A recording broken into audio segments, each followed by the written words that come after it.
வணக்கம். இன்றைக்கி நம்ம தனியா சட்னி வைக்கிறது எப்படின்றது பார்க்க போகிறோம். தேவையான பொருள் தக்காளி, வெங்காயம், வெள்ளைப்பூடு, தனியா. ஒரு பாத்திரத்தில் எண்ணெய் வச்சுட்டு நல்லா எண்ணெய் காயவும் ஒரு வத்தல் அது நல்லா ட்ரை ஆகவும் ஒரு வெள்ளைப்பூடு 4 வெள்ளைப்பூடு உரிச்சு வச்சுருக்கேன். அது நல்லா சேர்த்து நல்லா மிக்ஸ் பண்ணிக்கோங்க. அது கூட வெங்காயம் ஆட் பண்ணிக்கோங்க.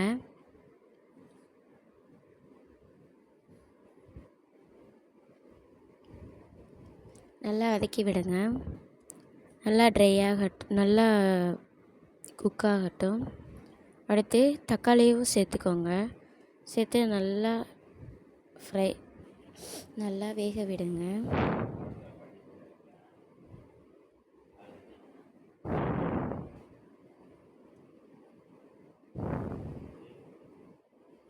தேவையான அளவு உப்பு சேர்த்துக்கோங்க. உப்பு சேர்த்து நல்லா கிளறி விட்டுக்கோங்க.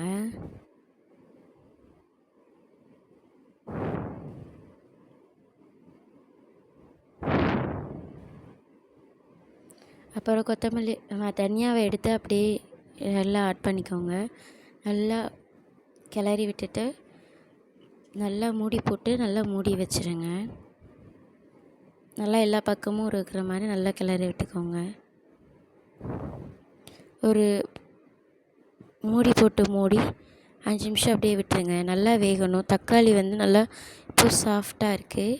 இந்த ஸ்டேஜில் அடுப்பை ஆஃப் பண்ணிவிட்டு ஆற வச்சுட்டு மிக்ஸி ஜாரில் சேர்த்து நல்லா பேஸ்ட்டாக அரைச்சிக்கோங்க.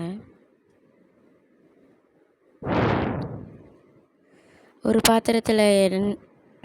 பாத்திரத்தை வச்சு அதில் எண்ணெய் ஊற்றி கடுகு கருவேப்பிலை போட்டு நல்லா அதுக்கப்புறம் இந்த தனியா சட்னியை உள்ளே ஊற்றி தேவையான அளவு தண்ணி சேர்த்து ஒரு 5 நிமிட்ஸ் நல்லா கொதிக்க வச்சுருங்க.